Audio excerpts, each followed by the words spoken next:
Good, How are good. you? Oh, wonderful. I'm happy to talk with you. Um, so, first question I'd like to start with is comparing your life to the village girls that you have met in the course of working with the British company. So, Yes. because the reason it's important to me is the main, I think you'll probably agree with this. The main difference I'm seeing between young people around the world, it's not not what country, not what nationality, it's whether they're urban or rural. And the middle Yes. class urban kids or young people around the world have really a similar youth culture. Yes. Okay, so So I okay. So it's I think the difference is similar. We have can you hear me? yes. Okay. So the difference is I think it's basically similar all around the world. We have more access to modern everything, basically modern education, modern technology, fashion, and everything.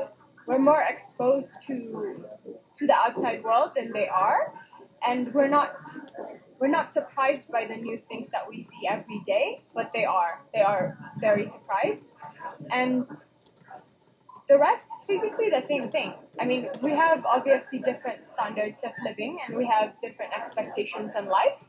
For them, coming to the city and uh, going to school is a big deal, but for us, it's more than that. It's actually becoming something, and uh, for some, it's actually going out of the country. So the goals in life are different. The lifestyle is different. Their expectations it's different, and their everyday life. Even though we're all the same teenagers around the world, we like gossiping. The girls, we have friends. We play around, but they have more responsibilities in life than the girls in the city. Well, why don't you give me a typical day for a village girl that you have in mind? Think of, oh, this girl, what's like, maybe she's 16 or maybe she's 18 like you. What's a typical day for you, for her? Uh, okay, so the typical day for me, for a teenage girl in the city, it's if I have school, I go to school. So I come back, I do my homeworks, I watch TV, I sleep. That's basically what I do. But for a village girl, she has responsibilities in the morning, and then after that, after she's done with taking care of the family and preparing whatever is to be prepared for the family, she goes to school if she can go to school. She's allowed to go to school. And then after that, she comes back, she does her home chores, then she can do her homework. And does it cost money to go to school in the countryside to government schools? No, not to government schools, but they need money for books and their uniforms. They need money for that, not for the school. Do you have a sense of what percent of young people go to secondary school and in the rural areas?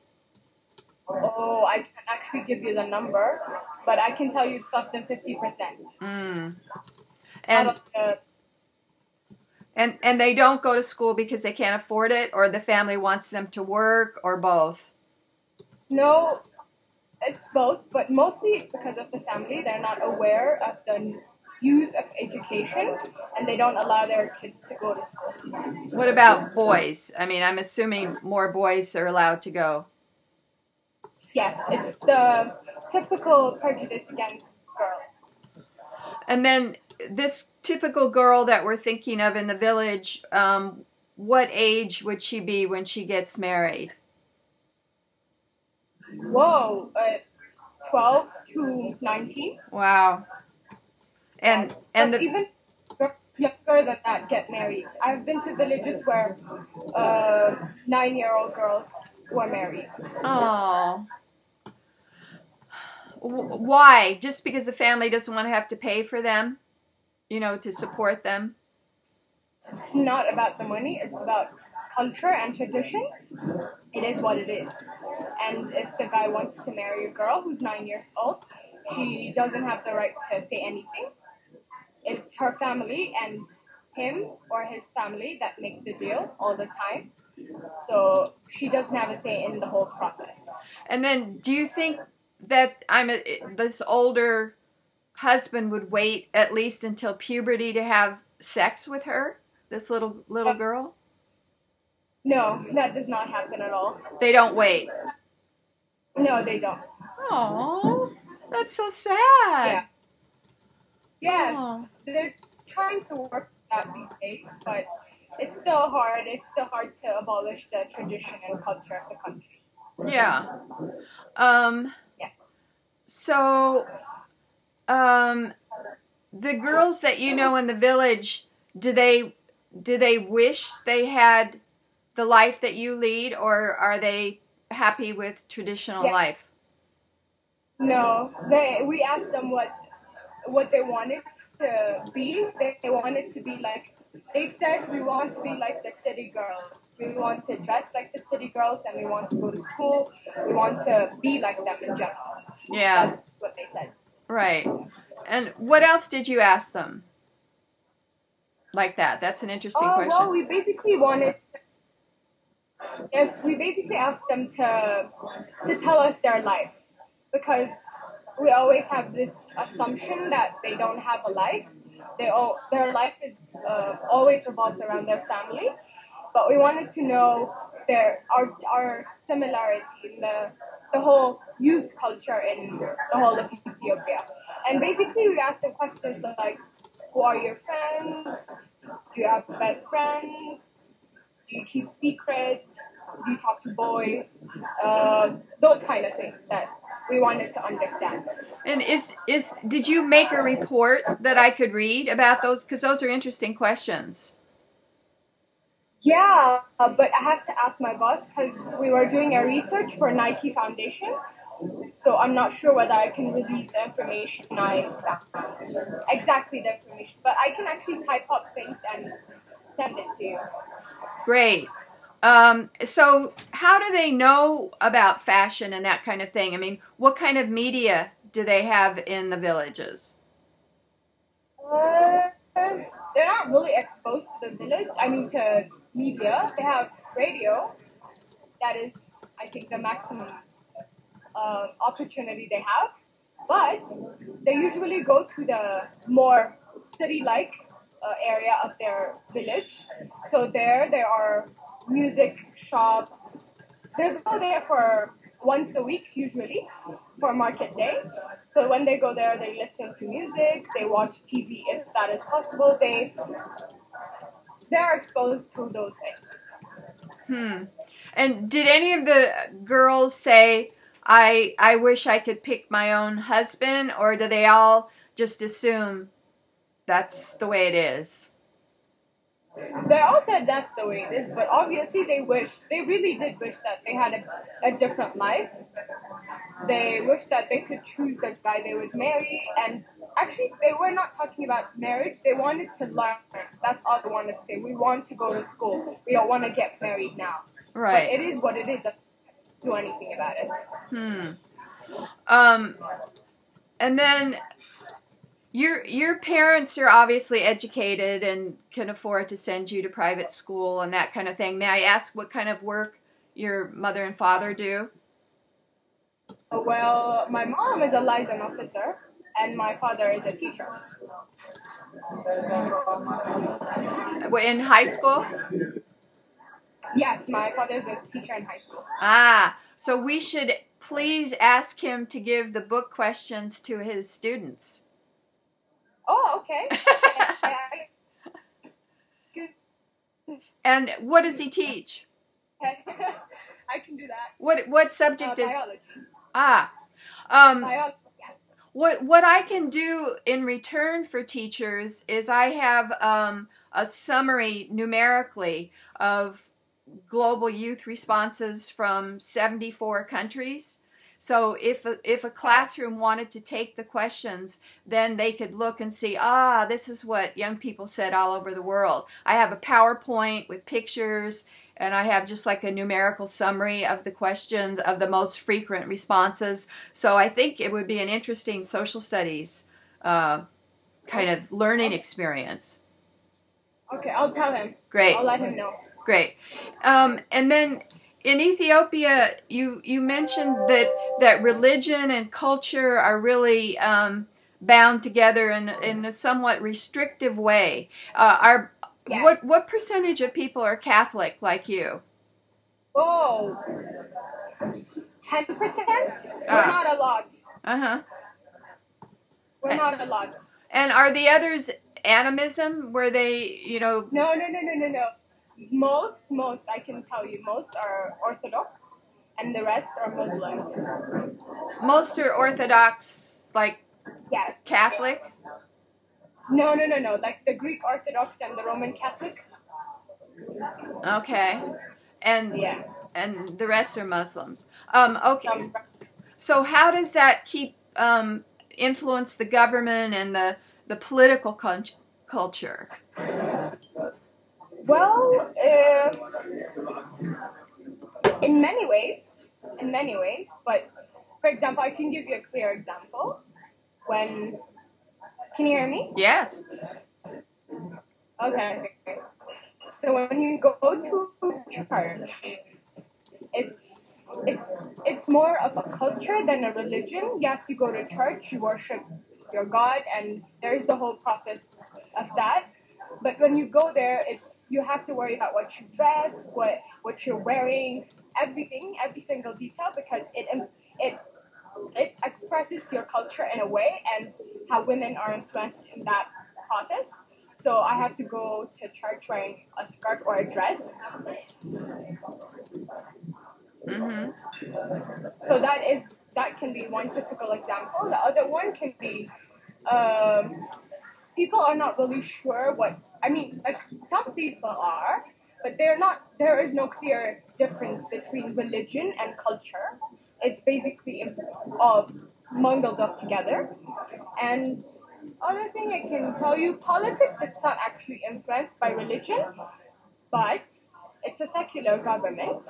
But since most Ethiopians are Orthodox, more Orthodox occasions are celebrated, and they're given more attention even by the government than other religions.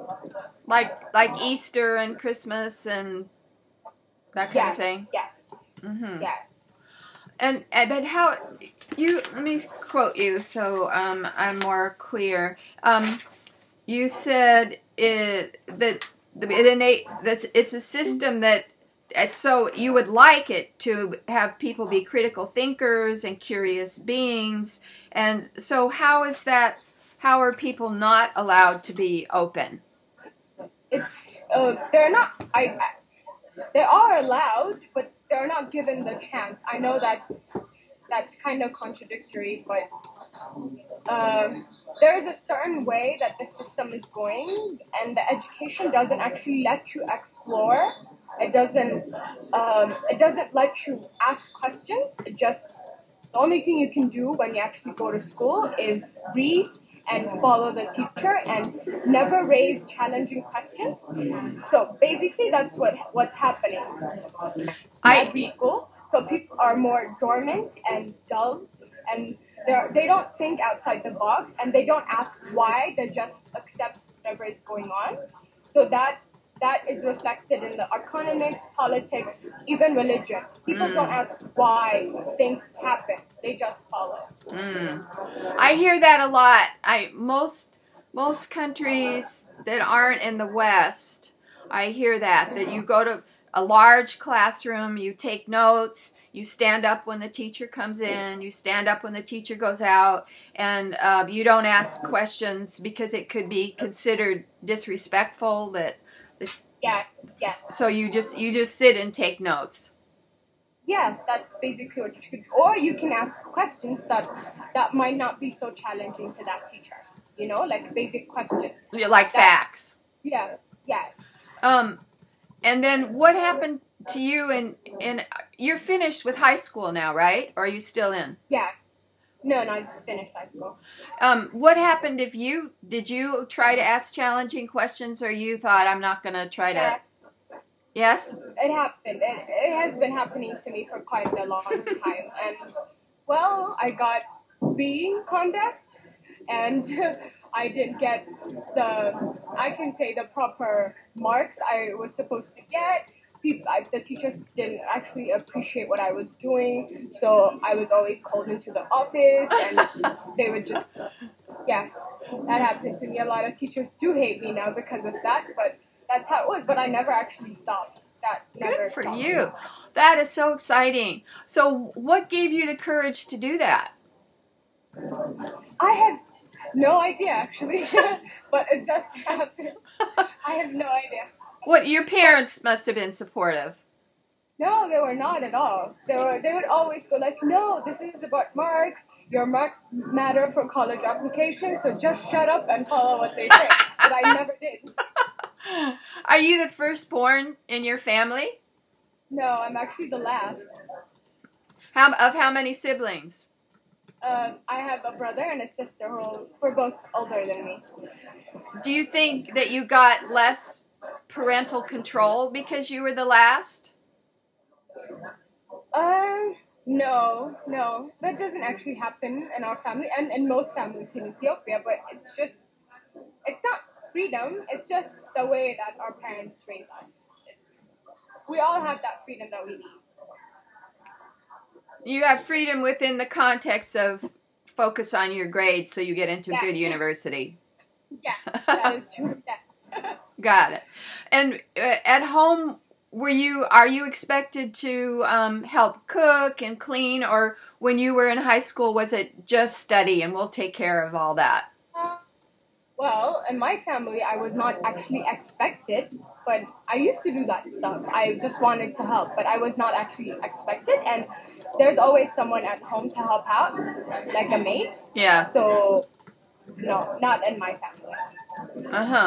And when you were in high school, how many hours did you average doing homeworks after school?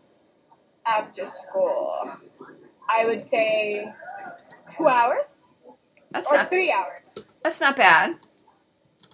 Yeah, that's not bad. When I was in China, South Korea, Japan, those young people are at school or studying until 11 o'clock, 12 o'clock at night. They are so burdened. Yeah. Yes, they are not normal.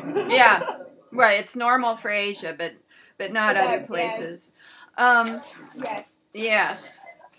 You said that you tend to be a bit of a worrier. What do you worry about? Family, basically, and education. Those are like my two big worries, because in my family there's been a lot of drama, and even though I was the youngest, and I am still the youngest, I was more responsible to fixing those problems. So I was always worried about that. And when it comes to education, I always try hard and try new things, but as I told you, I was never accepted by anyone. So that kind of had an effect on me. And every time you try hard and it does not work out. So that is basically, those are the two of my worries. Yeah, I can understand that. And was the family drama about relationships or finances, or what kind of thing? It was relationships among the family. The extended family? Just the whole, yes, that and within my family. So it's a whole long drama dragged around everyone around the family. Okay. Does your family get together with aunts and uncles, cousins frequently? Because I think that's a difference between the West and other countries, or at least the U.S., is that nuclear families are fairly isolated because families live all over the country, whereas in other countries, families are much more coherent. There are in Ethiopia, but when you come specifically to my family, it is more of like the Western family. It does not get together a lot, or basically we don't get together with the rest of the family. Why? A whole drama again that I actually cannot understand. Okay. All right. Yes. And so you said you'd really like to go to NYU in Abu Dhabi. Abu Dhabi, but that must be incredibly competitive because you and Kevin are such incredibly wonderful, smart, thinking people. I can't believe that you two didn't get in. What's with that? Yeah, I know. But thanks to that, we're still friends. But I actually do not know what happened because I was preparing for NYUAD since ninth grade. Wow. So basically everything I did was for NYUAD. But last year I went to the candidate weekend. I actually do not know what went wrong, and it just did not happen. They didn't give you any feedback? No, they didn't. I tried asking, but they said it's not that she's not good. It's just that we don't have enough space. Right. So did they say... that was really stupid. Well, it's probably true, but it would be nice to... You know what? Because they're funded by the prince, and they have more money than any college in the world. They have, but they just said we don't have space. I'm like, you can just build a new anything in like a month, and they didn't. So, well, it's life. We move on. Well, so are you applying there again for next year? Yes. No, I'm not applying to NYUAD, but I'm applying to a college in California. Oh, which one? Yes, Claremont and McKenna. Down by LA. You know that? Yeah. Yes. It's a good school. It's a really good school. But yes. it's really expensive. So all those private schools. No, I am applying for financial aid, obviously. Are you applying for any place else in the U.S.? Uh-oh. Oh, she's gone. Oh, no.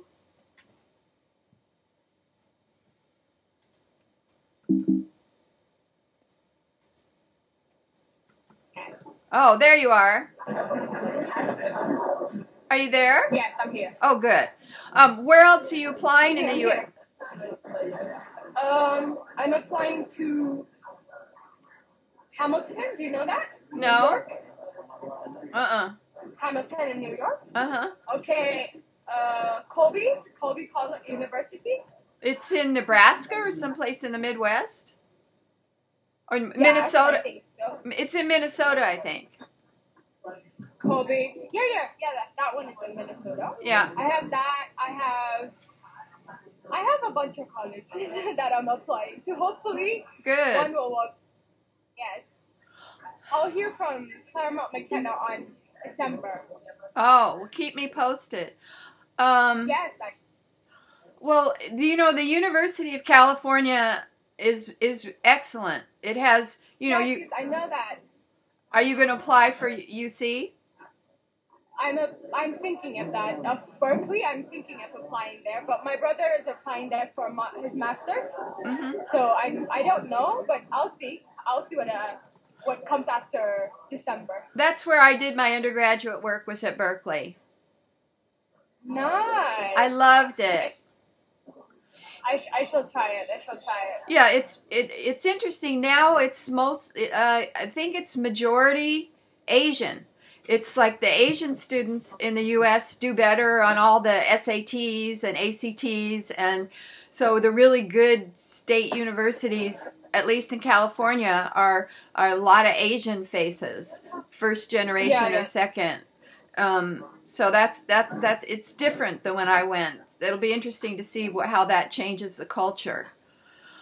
Yes, hopefully. Well, if I can help with writing a letter or something for you, if there's anything I can do to help with that application process, let me know. Yeah, that would be good. That would be really good. I would, if you don't mind, actually don't know me that well, but if you want to write a recommendation letter, that would be amazing. Yeah, I'd be happy to. Because, because I'm retired faculty, so I think I know kind of what they want to hear. Yes. Oh, thank you. You can just send me, maybe you can send me what you've sent to colleges when you write about yourself or send your background. You can send that to me, and then I can use that as evidence besides what I know. Okay, the things that I did, the activities that I was involved in. Yeah. Okay, I'll send to that. Okay, thank you. Uh-huh. I asked about how generations are different, and you said that your generation is less curious, less honest, but more open to change in some aspects, more confused. So I'd love if you talk about the curious, honest, open to change, confused aspects of generational Yes. differences. Okay, so I concentrated on the generation difference in our country. Yeah. So in the old times, people knew what they wanted. They were not educated. People think that since they are not educated, or they did not go to school, they don't know anything, and they don't ask. They are not critical thinkers. But it's actually the opposite. Yes, we go to school, but we go to school for a specific reason, as I told you. But in the old times, they wanted to know, to understand their surrounding, their neighbors, the weather. So they had their own way of learning those things. They didn't go to school or they didn't refer to Google or Wikipedia. But they had their own way of figuring those things out. And they were more focused and they knew what they wanted. They wanted a better country, they wanted a better family. That was basically what was going on. And they defended their country from external influence and all those stories, histories.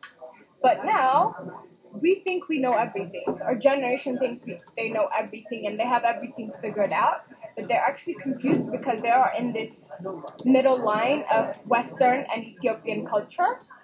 They're not Ethiopians, but they're not Westerns, but they want to be like the Westerns and they are confused in between. And that has affected everything. Their character of work, of socializing, of everything. So that has created that difference. And when it comes to honesty, I think it's it's just life has has has become really hard. And to get by, it's not lying and cheating and scandals. That is what gets everyone. I guess for a while. Wait. Stay for long, but that's how it is. It broke up when you were talking about honesty. So all I heard was when it comes to honesty, life has become really hard to get by, and then it broke up. Yeah. Okay, can you hear me now? Yeah. Yeah, so it has become really hard. So to get by, cheating, scandals, lying, stealing, all those things have become an asset to survival, I guess. Everybody. So in the old times, it was all about honesty. Whatever it is, people would die for honesty. They would die for what they believed in. But now, if I can give you 100 birr to lie and kill your friend, you would do that. So that has become reality. Oh, wow. Because the economic system is harder because you don't have the rural growing your own food and extended family and village support. No, it's all about money. It's all about money. People, I think these days they want their goal in life has become more money, more cars, pretty cars, better clothes, better house. So that has become the main issue here. So it's not about education, it's not about friendship, it's not about family anymore, but it's about just being better than everybody else with material. So to do that, you can't survive by being honest. But your family does, right? Yeah, yes, my family does. And then what exactly does it mean to be like the West? Yes, but I'm just talking about the people that I see around. Right, like politicians? No. Just the lifestyle. You know, I was writing a blog about the use of headsets.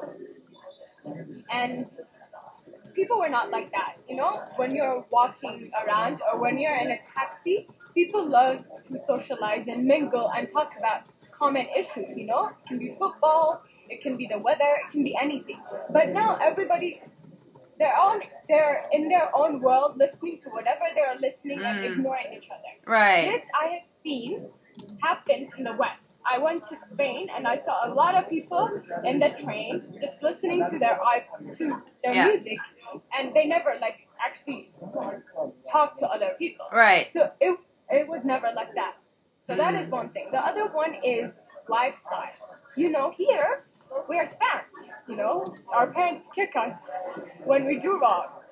But there are these families that they want to be like the Western and not do that, not kick their friends or their kids, or spank them, or just punish them for their mistakes, and that has like led the way to spoiled life for the kids, and that is one thing.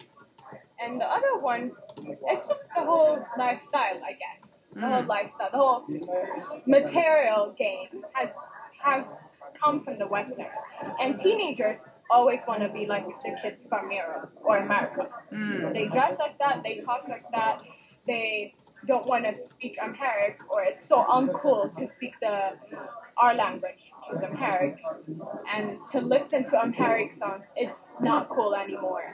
So those things, everyday life of a teenager has also come to that. So do they speak English just in their day-to-day interactions with each other? Yeah, if they can. If they can't, they attempt or they pretend like they know English. So that happens. What kind of Western TV is available? I'm sure most of the movies, the Hollywood movies, come there. What are the television serials that people like? Well, I can't actually say the series, but people are extremely affected by the Hollywood movies. That is what I focus on. People actually don't follow the series. Some people do. I do, but not a lot. But everybody watches Hollywood movies, whether they understand English or not.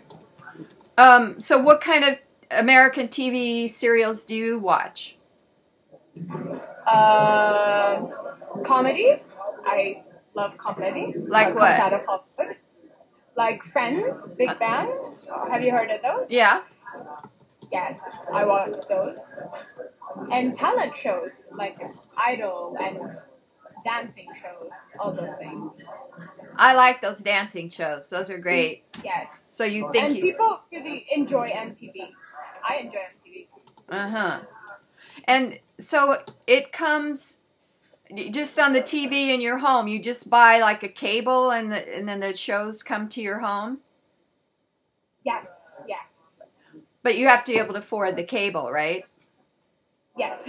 Yes. So, but you don't, it's not cable in the sense that the Americans use cable, but we have the Arabsat.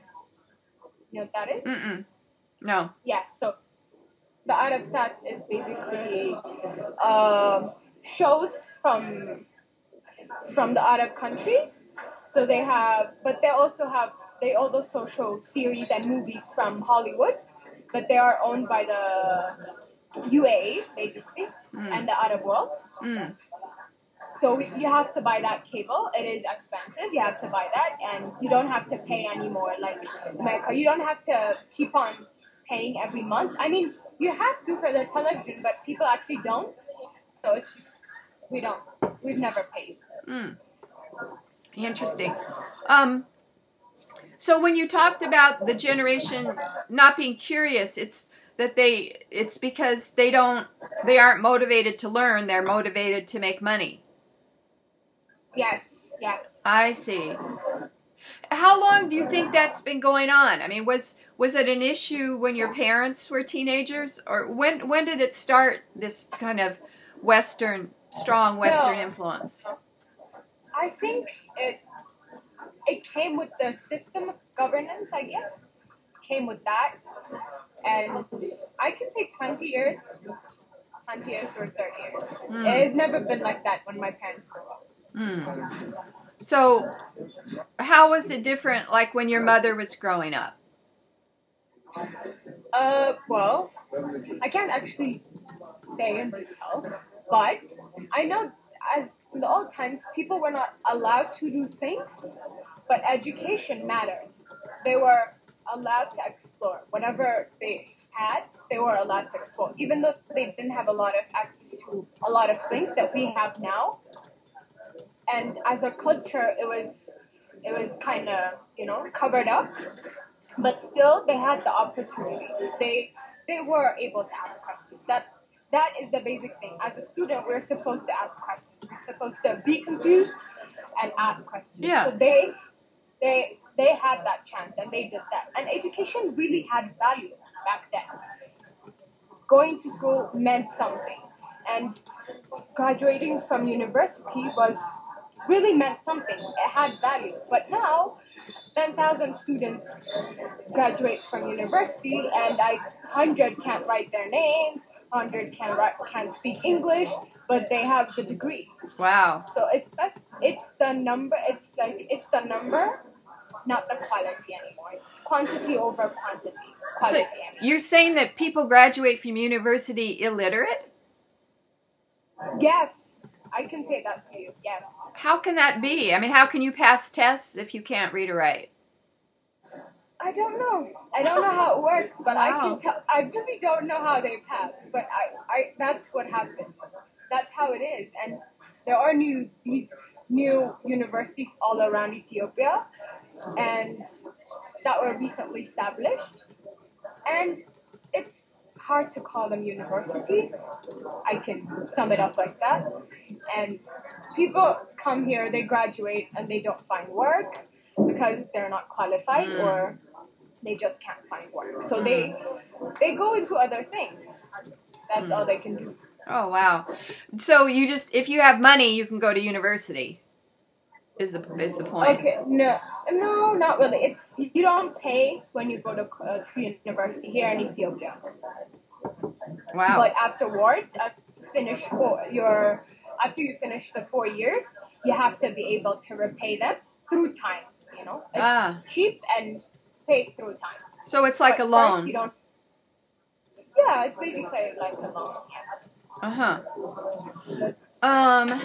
So in terms of what your goals are, you said that you'd like to be some kind of investigative, maybe reporter, or start a restaurant. What are you thinking what really motivates you in terms of a future career? Well, I'm not really decided on my career, but I know what I want to do. I want to be able to do things that will help me travel, research, and with that, I want to own my own restaurant. That because I love to cook, I would really like to own my own restaurant. Yes, so I want to be able to juggle a lot of things together. So I want to contribute. If that is possible, I want to contribute to a magazine.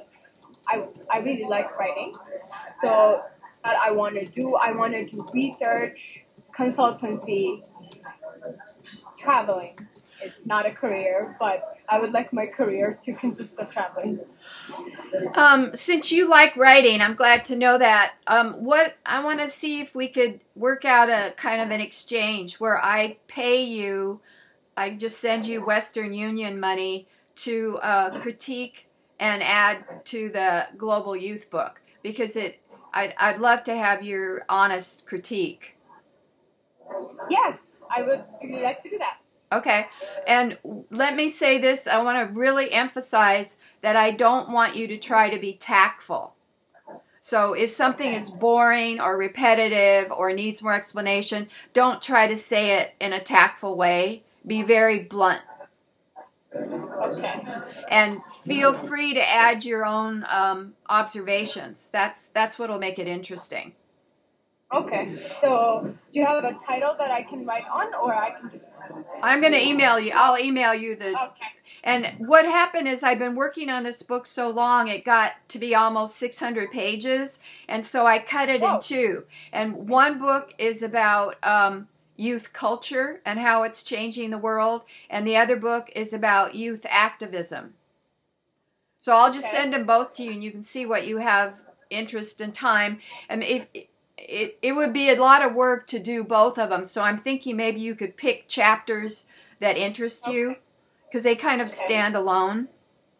Okay, I have a suggestion for you. Great. There is the company I work with. I work with. They have a blog, and even though they have not posted mine yet, I'm writing things for them.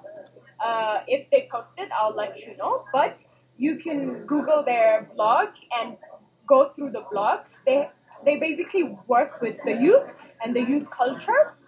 So you can even contact them for detail because they've worked around the world, around Africa, Asia, Europe, America. So they kind of know what youth culture is. So you can Great. also contact them. Can you And write down for me the address, and yes, I can. on the chat thing? Okay.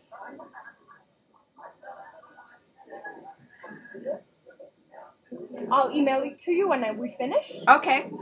Great. Okay.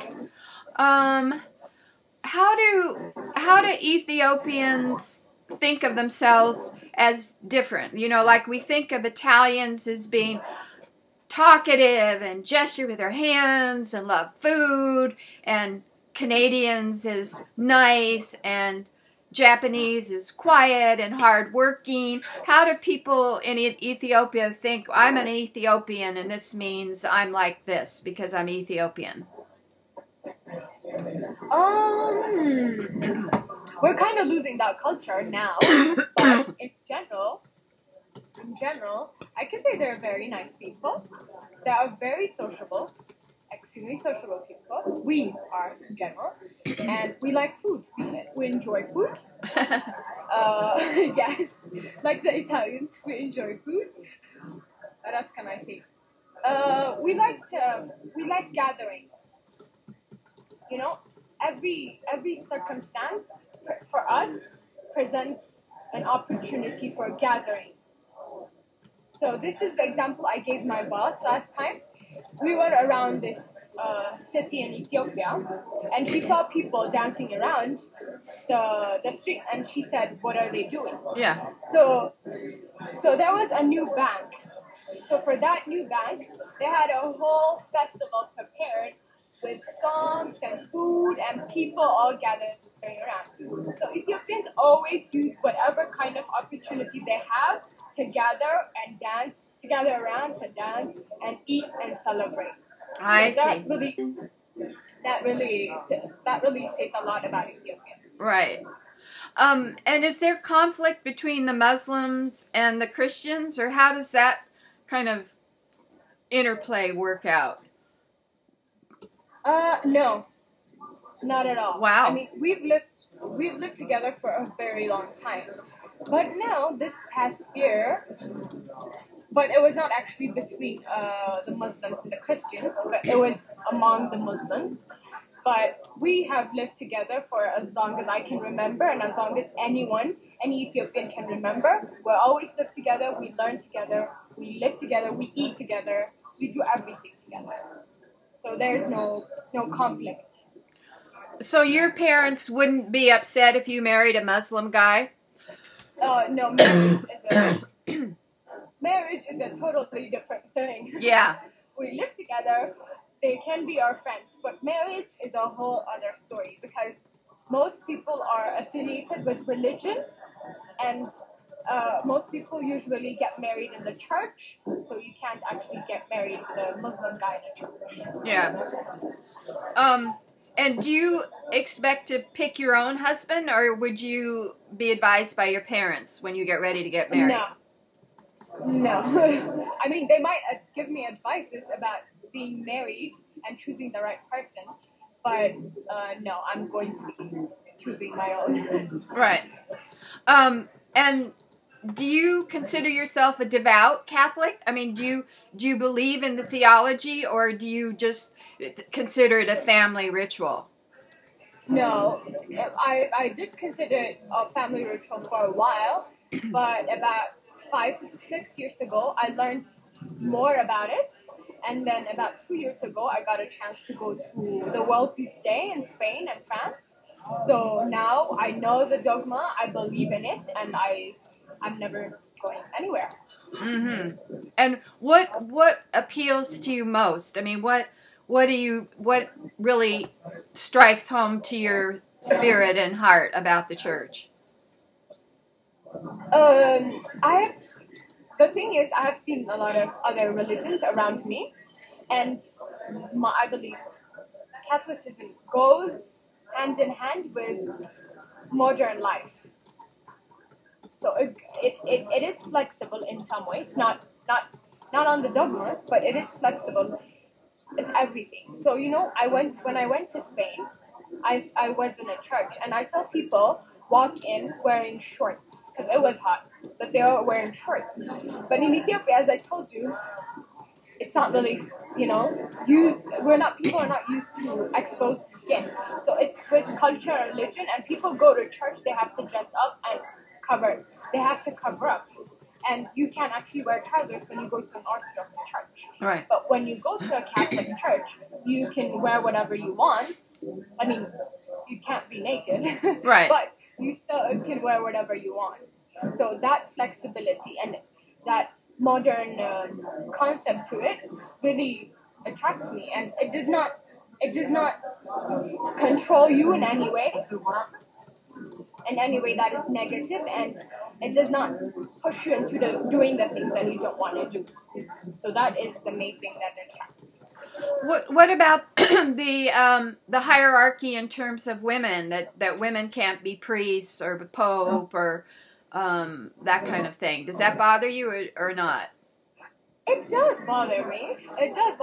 But I mean, there are certain things that you can't change. I always ask why, but people don't actually know the right answer, and that I believe that won't drag me away from the religion. I mean, I am part of the church, so I'm still happy where I am. I know some people want to be more than that. Some women want to be more than that, but sometimes it is what it is, and you can't change dogmas. You can change certain aspects of a church for religion, but you can't change the basic dogma. So I'm fine with it. Okay, got it.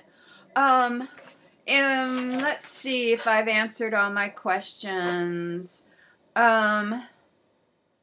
Okay, well, is there anything else that you would like to add now, or as you're reading the manuscript, you can add as well? I'm kind of blank. I really don't want to add anything.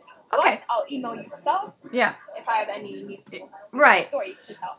Right. Okay. And specific examples are great. Okay. So I think the easiest way is just to write in the manuscript. And, they have those editing software where it shows where you add it. Or if you don't have that, you could put in color. You know what I mean? What you add, you could put in red or something. Okay, so you want me to just go through the chapters of the book and add ideas, or you're going to email me the specific thing you want me to write about? The former. So you're acting as an editor and a contributor. So you'd be doing two things. One, you'd say, get rid of this. This is boring. Or you got to explain more here. Or, whatever. And say, my observation is blah, blah, blah. Okay. So you're going to send me the book? I am. Okay. All right. And thank you for sending me your the blog. Can I get a hold of your blog now, or do I have to wait till it goes up? Yes, you have to wait till it goes up. Okay. And then you're going to send me your background materials and tell me who to write to, or you just want me to write a generic letter of recommendation. So just give me instructions about what to write. Okay. Now, or I'll email you? Yeah, when you email me. Okay. And if you come to California, I just want you to know you're certainly welcome here. I'm in Northern California. I'm north of San Francisco. Like 3 hours car drive north of San Francisco. So I far away from Claremont if you get in there, but we'd figure out a way to get you here. Yes, thank you very much. Oh, my pleasure. Thank you for taking the time to talk with me, and we will be in touch. Okay. Talk to you soon. Bye-bye. Bye.